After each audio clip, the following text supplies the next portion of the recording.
Olá, muito bom dia. Mais uma vez, obrigado pela sua companhia. Está começando mais uma edição do programa Agronegócio. Eu desejo a você um dia muito abençoado. E no programa de hoje você vai ver que a pesquisa desenvolveu um pequi sem espinho. Vamos falar do valor bruto da produção agropecuária e também sobre o mercado pecuário e também sobre o mercado de exportação de grãos, que continua em crescimento. Pedro Gonçalves, ele é agrônomo, analista da Scott Consultoria, vai falar sobre o mercado do milho e vamos falar da época das chuvas que está perto de chegar. O programa Agronegócio já está no ar.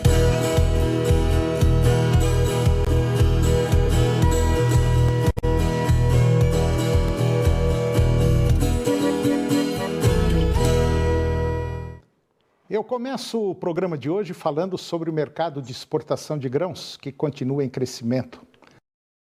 Lá em Paranaguá, por exemplo, as exportações de grãos alcançaram 1.662.000 toneladas no mês de agosto, uma alta de 42% na comparação com o mesmo mês de 2021. Já no acumulado do ano, os embarques de soja, milho e trigo somaram 13 milhões de toneladas, 7,6% a mais que no mesmo período de 2021. O milho foi a commodity mais embarcada em agosto, com volumes que chegaram a 522 mil toneladas de grãos e 55 mil toneladas de farelo.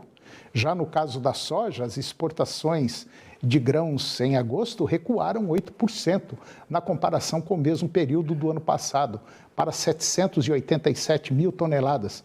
E em farelo, a queda foi de 3,5% para 299 mil toneladas. Os dados, eles equivalem às exportações pelo corredor leste do porto, por onde saem os maiores volumes de granéis sólidos. Nos 8 primeiros meses do ano, 225 navios atracaram lá no porto de Paranaguá, 11 embarcações a mais que no mesmo período do ano passado. E agora vamos falar sobre fertilizantes. Segundo dados divulgados pela Fertilize Europe, entidade que representa a maior parte dos produtores de fertilizantes do continente europeu, cerca de 70% da capacidade de produção do insumo foi suspensa em função do aumento do gás natural. Os reajustes impactam especialmente as indústrias de fertilizantes nitrogenados, já que o gás natural é utilizado pelo setor como matéria-prima e fonte de energia. A disparada nos preços é reflexo das sanções impostas à Rússia em função dos conflitos com a Ucrânia. Cerca de 40% da demanda da Europa era suprida pelos russos. De janeiro a maio deste ano, o Brasil importou mais de 14 milhões de toneladas de fertilizantes intermediários, enquanto a produção nacional foi de apenas 3,2 milhões de toneladas, o que representa menos de 20% da demanda do país. E segundo dados divulgados pela Associação Nacional para a Difusão de Adubo, a ANDA, em agosto deste ano, é urgente e necessário olhar como ainda e com muito mais cuidado para o setor nacional da produção de fertilizantes. É preciso políticas e investimentos para desenvolver e expandir esse mercado. E agora você vai ficar com o comentário de Pedro Gonçalves. O Pedro Gonçalves, ele é agrônomo e analista da Scott Consultoria e ele vai falar sobre o mercado do milho. Confira. Olá a todos que nos acompanham. Eu sou Pedro Gonçalves, engenheiro agrônomo e analista de mercado da Scott Consultoria. Vou trazer hoje um pouco sobre as condições da lavoura de milho no Brasil e a situação no mercado, como que está. Bom, a segunda safra de milho já está próxima aí da sua conclusão, chegando aí próximo dos 97% da área total semeada já colhida, O estado do Paraná, um dos principais produtores aí, acabou sofrendo uma queda de produtividade nesse último período, muito por causa de algumas condições climáticas desfavoráveis e também pelo ataque das cigarrinhas. Porém, a colheita seguiu bem. Na última semana, nós estávamos com 85% da área colhida e para essa semana, né, até o dia 4, a gente já vê 92% da área total colhida. Isso representa também, né, um aumento de 10 pontos percentuais em relação ao mesmo período do ano anterior. Outras regiões, como Goiás e Minas Gerais, prevêem também uma redução na sua produtividade, muito por causa desse ataque de cigarrinhas e também algumas condições desfavoráveis, né? Alguns períodos de seca para algumas das regiões produtoras. Na média geral, né, a colheita está 3,4 pontos percentuais melhor do que o mesmo período do ano anterior. Ou seja, a safra de agora está bem mais avançada, né, 3 pontos percentuais mais avançada do que foi no ano anterior. Já fechando aí com relação às exportações, nós vimos um recorde, né, no volume exportado, tanto volume quanto faturamento pela cultura do milho, onde atingimos 7,5 milhões de toneladas exportadas, né, nesse mês de agosto, que foi uma média diária de 308,4 mil toneladas. Isso totalizou, né, chegou a uma comercialização de $273, né, pela tonelada, que atingiu um faturamento de 2,06 bilhões de dólares nesse período. Isso resulta no quê? Um preço bastante firme dentro do mercado nacional. Vemos aí na Praça de Campinas, que usamos como referência, os valores girando por volta de R$ 86 a R$ 88 a saca. Isso são preços bastante firmes, quando em comparação ao período anterior, alguns meses atrás, que a gente viu uma situação de queda, muito por causa do volume produzido dessa segunda safra. Porém, agora, com essa oportunidade, né, da exportação, os preços se mantiveram firmes, o que acabou dificultando um pouco a situação do pecuarista, né, em relação à relação de troca, né, do milho em relação ao boi gordo, que veio de quedas bastante impactantes, né, nesses últimos períodos. Para você que quer sair um pouco dessa situação de volatilidade do mercado e quer saber um pouco mais sobre como intensificar o seu sistema de produção, Scott Consultoria está com um novo evento, né, o Encontro de Intensificação de Pastagens, que vai no final desse mês, nos dias 28, 29 e 30 de setembro, né, em Ribeirão Preto. Os dias 28 e 29 vão ocorrer no Centro de Eventos do Ribeirão Shopping, em Ribeirão Preto, enquanto o dia 30 será um dia de campo, o tradicional dia de campo da Scott Consultoria. Para saber mais informações é só acessar o site encontro.scottconsultoria.com.br ou nas nossas mídias sociais, @Scott Consultoria. Bom, adquira seu ingresso e te vejo lá. Até a próxima. E agora vamos falar de preço de alimentos. O Fundo Monetário Internacional está procurando maneiras de fornecer financiamento de emergência a países que enfrentam choques de preços de alimentos induzidos pela guerra e discutirá medidas em uma reunião do Conselho Executivo. O plano, que não foi divulgado anteriormente, será apresentado em uma sessão informal do Conselho.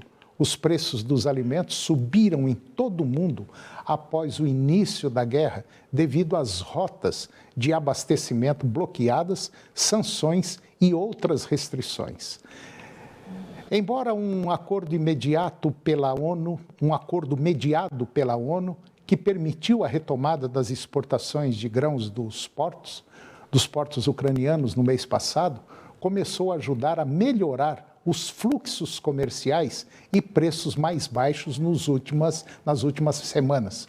A guerra da Rússia contra a Ucrânia alterou os padrões globais de comércio, produção e consumo de commodities, de forma a manter os preços em níveis historicamente altos até o final de 2024. Pelo menos é o que informou o Banco Mundial agora no mês passado. Alimentos são os principais itens nas cestas de inflações em muitos países em desenvolvimento, representando cerca de metade em países como a Índia ou Paquistão e, em média, cerca de 40% em países de baixa renda. Pelo menos é o que mostram dados do FMI. E agora vamos falar sobre calor, temperatura. Uma forte onda de calor vai atingir, aqui na próxima semana, parte das regiões norte, sudeste e centro-oeste. A previsão do tempo é de máximas em torno de 40 graus em áreas dos estados do Tocantins, Minas Gerais, São Paulo, Mato Grosso do Sul, Mato Grosso, Goiás e também o Distrito Federal. As altas temperaturas são provocadas a partir da formação de uma massa de ar seca associada à falta de chuva, cenário comum nesta época do ano na área central do Brasil. Além disso, segundo especialistas, conforme os dias sem chuvas se prolongam, a massa de ar seco se intensifica. A chegada da primavera na segunda quinzena de setembro também contribuiu para as temperaturas elevadas.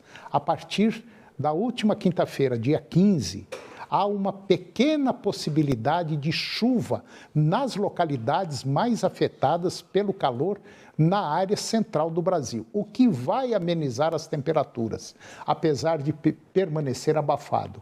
A chuva age como um termorregulador da atmosfera, já que as nuvens formam uma espécie de barreira de calor. E depois do intervalo, nós vamos falar sobre o valor bruto da produção agropecuária e também sobre o mercado pecuário. Nós voltamos já, é um minuto só.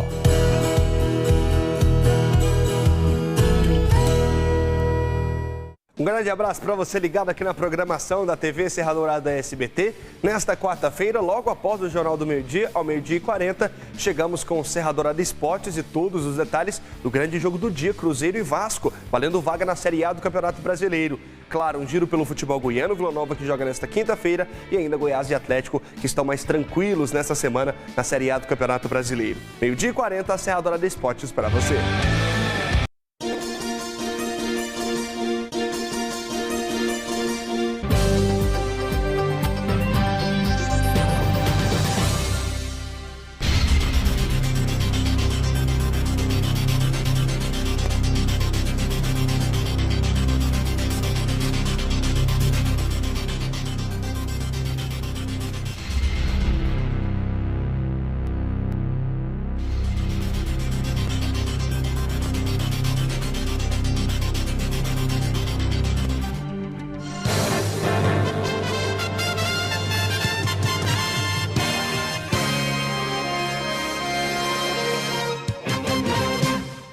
Bem-vindos ao nosso novo sobrado com 4 quartos, 3 suítes da FGR. Conforto para toda a família.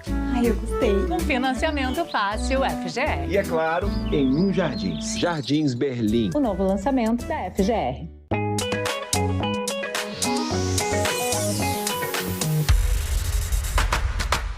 Para você, produtor rural, a Macroservice Materiais Elétricos tem condições de preços imbatíveis. Trabalhamos com as melhores marcas, produtos e serviços de confiança. A Macroservice Materiais Elétricos é referência no mercado há 40 anos. Entre em contato com a Macroservice Materiais Elétricos e faça seu orçamento. Setembro é o mês de aniversário da Tenda. São 53 anos e mais de 130 mil apartamentos vendidos. Nem Hollywood produz tantas histórias com final feliz. Na semana de 19 a 24, temos condições de cinema para você conquistar sua casa própria. Entrada em até 72 vezes. Use seu FGTS. Visite a loja Tenda mais próxima e faça uma simulação grátis. Mas só de 19 a 24, hein? Ou de 4003 1205. Adivinha que cidade eu estou? Vou te dar algumas dicas. Fica em Goiás. Tem produção no campo que ajuda a gerar renda e emprego. Tem qualificação profissional que melhora a qualidade de vida de muita gente. Já sabe onde eu estou? Na sua cidade. O sistema FAEG-Senar está presente em todas as cidades de Goiás. Ao seu lado, no seu campo, na sua cidade e com toda a sociedade. Sistema FAEG-Senar. É de todos, mas feito para cada um. Agronegócio. Oferecimento Senar Goiás, a maior escola da terra.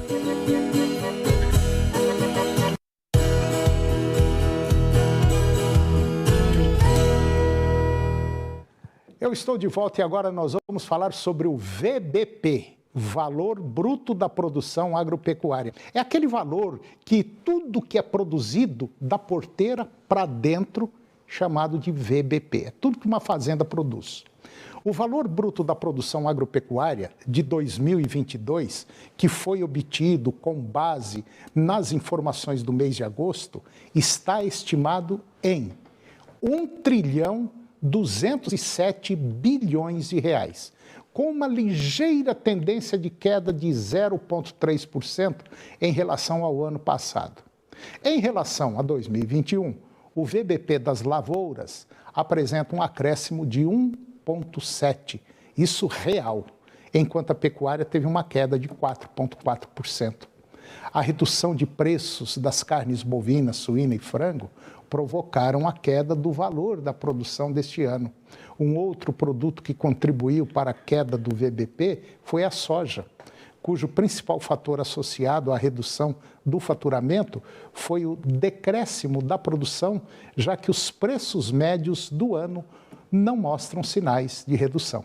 Para o complexo soja, formado por grãos, farelo e óleo, as exportações de janeiro a julho deste ano não chegaram a uma receita de 43,7 bilhões de dólares e as carnes 14,6 bilhões de dólares.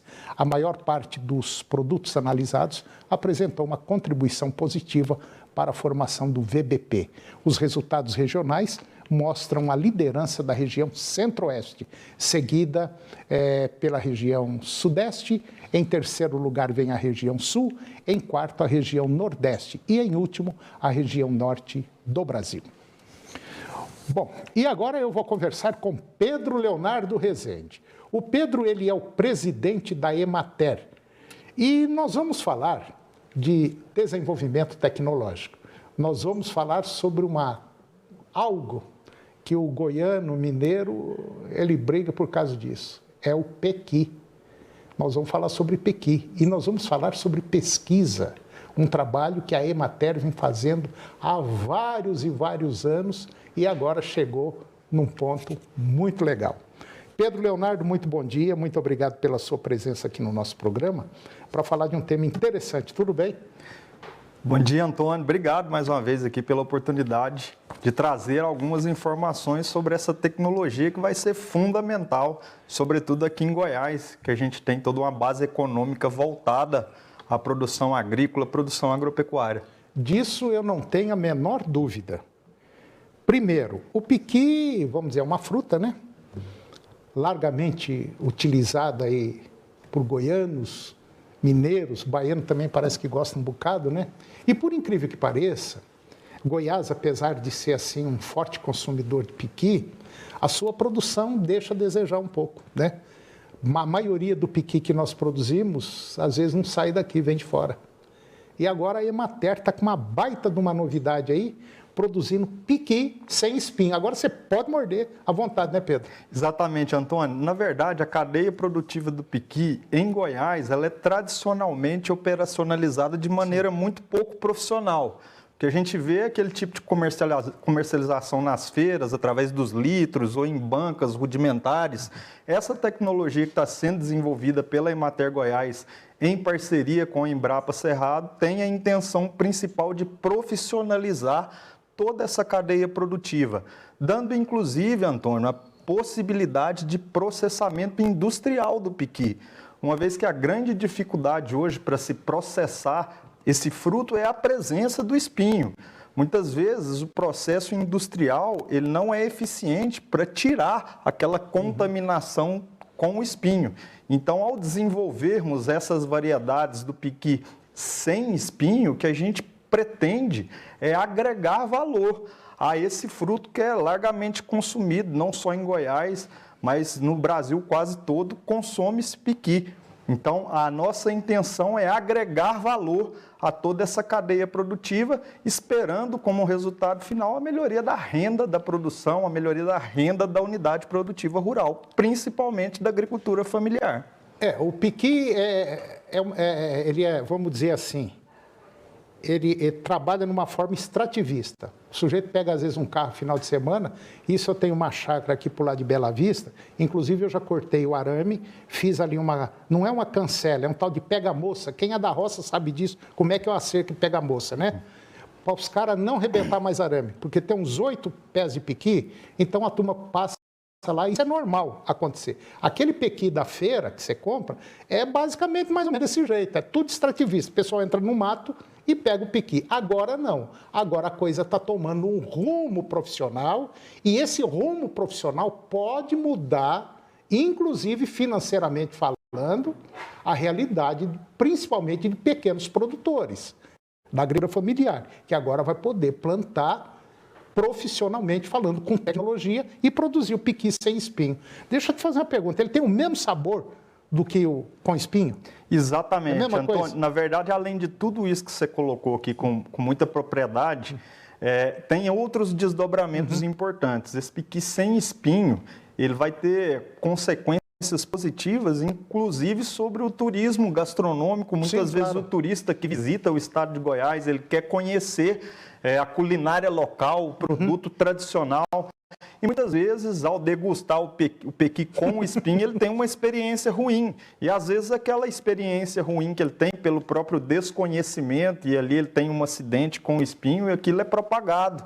Então isso traz um prejuízo, uma consequência ruim até para o turismo gastronômico. Mas além disso, possibilita também as crianças poderem comer sem medo, pessoa idosa. Então tem vários desdobramentos.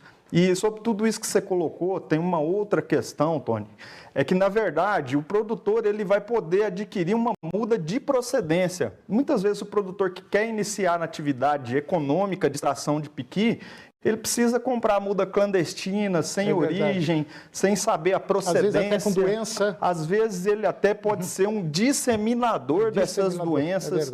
Então é importante a gente colocar que essa tecnologia que está sendo entregue pela Emater Goiás são variedades desenvolvidas com mais de 20 anos de pesquisa e são mudas que têm a certificação de origem. Nós conseguimos recentemente agora, inclusive, o registro do Ministério da Agricultura das variedades que estão sendo disponibilizadas pela Emater Goiás. Então, tem vários outros desdobramentos importantes para o setor produtivo que favorecem ali a exploração do piqui de maneira mais profissionalizada.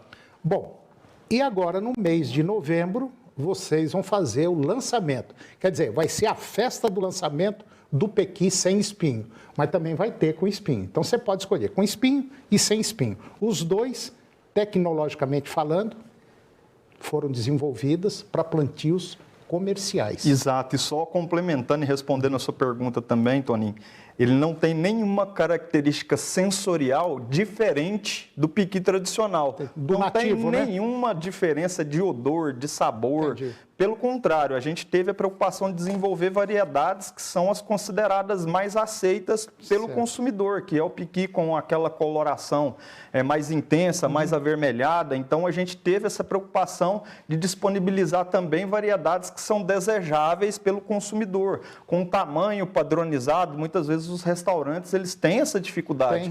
Ao adquirir esse piqui no mercado tradicional, ele compra piqui de vários tamanhos, sem padrão de cor, sem padrão de odor. Então, na verdade, o que a gente tem como resultado principal, além dessa característica dele ser desprovido do espinho, também tem várias outras características produtivas importantes. E eu considero talvez a principal característica, Toninha, que na verdade o piqui, que é uma planta nativa do cerrado, o produtor, quando ele inicia a atividade ali com aquela muda sem procedência, aquela planta vai demorar 10, 12 anos para iniciar a produção. E com as variedades que estão sendo lançadas pela Emater em parceria com a Embrapa, a gente também conseguiu agregar a precocidade. Então, essas variedades, além dessas características importantes, ela vai iniciar o processo produtivo ali com 4, 5 anos. E isso tem desdobramentos financeiros importantes, né? Porque o produtor ele vai precisar realizar investimentos ali para iniciar a atividade. É importante que ele comece a ter o retorno financeiro adequado de maneira mais rápida possível. Então, as variedades também têm essa característica de precocidade. Então você que é produtor, principalmente pequeno aí da agricultura familiar, você que é viverista, que prepara aí, que vende mudas, em novembro agora vai ser feito o lançamento de 6 variedades. 6. 3 com espinho e 3 sem espinho. E se você quiser mais informações, você pode ligar para o telefone 62 3201 2300, nós vamos repetir, 62 3201-2300, é o telefone da Emater, e lá você liga e fala, eu quero saber sobre o piqui. Vai vender muda, vai doar muda, como é que vai... Bom, enfim, aí você liga lá e peça toda a informação, que eu tenho certeza absoluta que já está todo montado esse esquema informativo. E olha, seria fundamental você também começar a pensar em já ter aí uma arinha aí de 1 hectare, 2 hectarezinhos, para plantar aí uns 15, 20, 30 pezinhos de piqui, porque quando você pega uma planta que é produzida tecnologicamente, com todos os cuidados dentro de laboratório, ela produz muito mais do que o piqui, aquele nativo no campo. É isso mesmo, né? Exatamente, Toninho. E, na verdade, só complementando a sua fala, é extremamente importante que a agricultura familiar ela acompanhe todo esse processo de desenvolvimento tecnológico que a gente tem observado no agro de maneira geral. E essa é a missão da Emater Goiás enquanto instituição pública de desenvolvimento de tecnologia, disponibilizar tecnologias que possam ser adequadas ao sistema produtivo de Goiás e que possam atender às expectativas da agricultura familiar, que é um setor econômico extremamente importante para Goiás. Bom, então, Pedro, nesse lançamento agora em novembro, o pessoal de agricultura familiar que é cadastrado como agricultor familiar, ele vai receber algumas mudas, certo? Exatamente. Toninho, na verdade a gente preparou duas remessas e você colocou muito bem, os viveristas credenciados, eles serão fundamentais na difusão dessas tecnologias. Claro, não resta dúvida. Porque a intenção é que ele adquira da Emater ali a planta-mãe e faça multiplicação nos seus jardins clonais. Então ele será o grande difusor dessas tecnologias. E nós preparamos uma outra alíquota que será destinada exclusivamente a produtores da agricultura familiar, devidamente identificado com a CAF, né, que é o Cadastro da Agricultura Familiar, até em coerência com a missão institucional principal da Emater, que é apoiar esse segmento. Bom, e quando esse piqui, quando a planta floresce e tal e dá o fruto, o caroço do piqui basicamente é padronizado? Exatamente. Esse é um diferencial da tecnologia. O que a gente precisa buscar, e é o que o mercado consumidor deseja, é padronização. E aí a gente retorna naquela história da profissionalização da cadeia produtiva. Hoje a gente tem piqui de toda cor, de toda espécie, de todo tamanho. E isso dificulta toda uma cadeia produtiva, sobretudo com a perspectiva de potencializar um processo de industrialização do fruto que acaba por agregar valor àquilo que é comercializado dentro da cadeia produtiva. Com certeza. Bom, eu conversei com Pedro Leonardo Rezende. Ele é o presidente da Emater, empresa de pesquisa e extensão rural. E nós falamos sobre o pequi sem espinho, que vai ser lançado agora em novembro. E você que está nos acompanhando, você liga lá na Emater, é o 3201-2300 e pergunta, tenha mais informações sobre o pequi. Pedro Leonardo, mais uma vez, muito obrigado pela sua presença aqui. O nosso programa vai estar sempre com as portas abertas para que precisar no agro, nós estamos aqui à disposição. Tá bem? Obrigado, Toninho, mais uma vez aqui pela oportunidade. A gente convida todo o setor produtivo que possa conhecer essa tecnologia e tantas outras que têm sido desenvolvidas pela Emater Goiás em favor, sobretudo, da agricultura familiar. Muito obrigado. Eu sei que tem muita coisa boa. Obrigado, Pedro. Bom, e o programa de hoje chegou ao fim. E eu termino o nosso programa com a seguinte frase: a alegria de ver e entender é o mais perfeito dom da natureza. Um grande abraço, muito obrigado pela sua companhia, que Deus nos abençoe e até o próximo programa.